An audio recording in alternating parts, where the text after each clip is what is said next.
छत्रपती संभाजीनगरातील जालना रोडवरील oyster college of फिजिओथेरपीमध्ये घडल्याचा आरोप असलेली ही घटना ऐकून कोणाच्याही मनाला वेदना होतील। प्रथम वर्ष बीपीटीची विद्यार्थिनी गंगामाया घोरपडे हिला फी थकबाकीच्या कारणावरून एटीकेटी परीक्षेला बसू दिले नसल्याचा आरोप समोर आला आहे। सर्वात धक्कादायक बाब म्हणजे परीक्षा सुरू झाल्यापासून संपेपर्यंत ही विद्यार्थिनी ऑयस्टर कॉलेज ऑफ फिजिओथेरपीच्या गेटवर बसून आपल्या शिक्षणासाठी विनवण्या करत होती, मात्र तिची दखल घेतली गेली नाही असे सांगितले जात आहे। एका बाजूला बेटी बचाओ बेटी पढाओच्या घोषणा दिल्या जातात, मुलींच्या शिक्षणासाठी विविध योजना राबवल्या जातात, तर दुसऱ्या बाजूला एका मुलीचे संपूर्ण शैक्षणिक वर्ष फीच्या कारणावरून धोक्यात येते।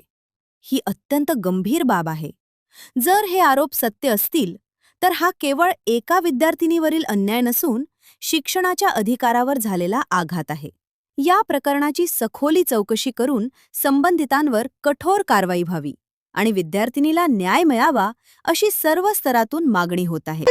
हे ऑयस्टर कॉलेज इथं माझी मुलगी गंगामाया मारुती घोरपडे हिला 2 वर्ष शिकत आहे। 2 वर्षापासून इथं टीचर लोक हे मॅडम हे प्रिन्सिपल का कुठं आहे हे माहित नाही, पण ह्यांनी एवढा मानसिक त्रास माझ्या मुलीला तर जाऊ द्या, मला एवढा त्रास दिला।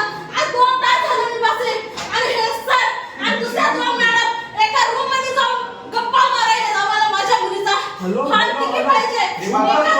एका तासाने पेपर आहे, हॉल तिकीट यांच्या यांनी ऍप्लिकेशन फॉर्म सांगितलं मला, तरी मी ऍप्लिकेशन फॉर्म मध्ये सही करायला आले, पण म्हणून आले आज माझ्या पोटात अन्नाचा कण नाही, माझ्या मुलीला नाही रात्रपासून, आणि हे लोक मस्त एका रूम मध्ये गप्पा मारायला हॉल तिकीट देणार गेले। माझ्या मुलीचे 2 विषय गेले, याचं कारण हा मॅडम आहे ज्या माझ्या लेकरावर अभ्यासावर लक्ष देणार, तिला एकटं टाकून दिलंय, तिच्याकडे लक्ष करणार दुर्लक्ष करायले का हे जातीवाद करायले आणि आदिवासी असल्याचा आम्हाला हे अलग टाकलेला आहे माझ्या मुलीला।